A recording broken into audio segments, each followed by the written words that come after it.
Hay lang slay slam Hay lang slay slam Hay lang slay slamដល់ពេលខ្ញុំក្រមុំស្រុកប្រាប់ប្រុសក៏កប់តាមឡើងផ្ទះផ្លូវមានទៅខ្ញុំមិនសូវត្រូវខ្ញុំចូលចិត្តប្រុសមានធំដៀងដៀងខ្លះព្រោះតែស្រឡាញ់ខ្ញុំនឹកពេកក៏យំរហូតដល់គៀងខ្លះទៀតដូចគាត់ចេញជាផ្ទះខ្ញុំរហូតឡើងវាលហល់ហែវព្រោះចង់មើលខ្ញុំគាត់ចេញជាហើយទៅផ្ទះមេឃុំផ្ទះមេឃុំព្រឹត្តមេដៃមួយប្រុសមានបាប្រពេញមកភូមិគេខ្លាចឲ្យខ្ញុំលែងមានអ្នកណាតែខ្ញុំហើយ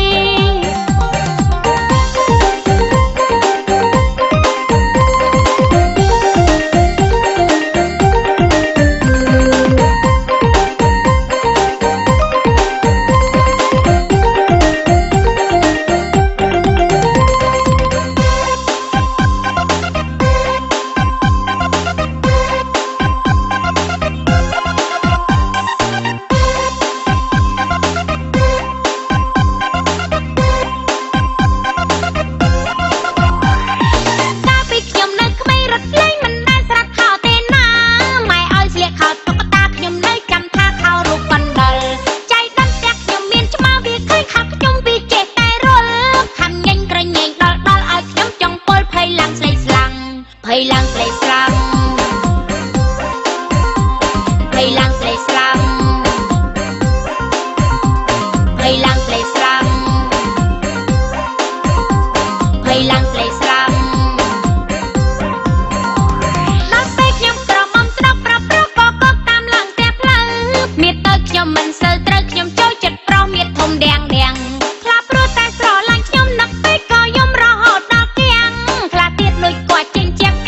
រហូតឡើងវាលហល់ហែវព្រោះចង់មើលខ្ញុំគាត់ចេញជាហើយទៅផ្ទះមេឃុំផ្ទះមេឃុំព្រឹត្តមេដៃមួយប្រុសមានបាប្រពេញមកភូមិគេខ្លាចឲ្យខ្ញុំលែងមានអ្នកណាតែខ្ញុំហើយ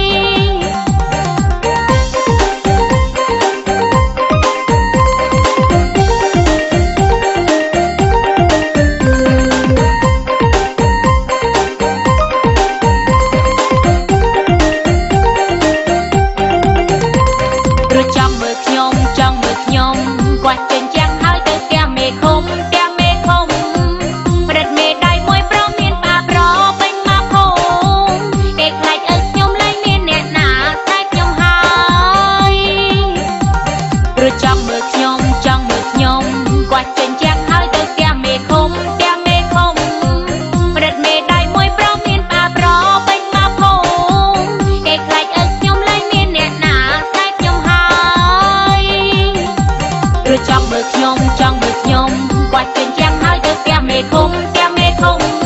ព្រឹត្តមេដៃមួយប្រុសមានបាប្រពេញមកភូមិគេខ្លាចឲ្យខ្ញុំលែងមានអ្នកណាតែខ្ញុំហើយព្រោះចង់មើលខ្ញុំគាត់ចេញជាហើយទៅផ្ទះមេឃុំ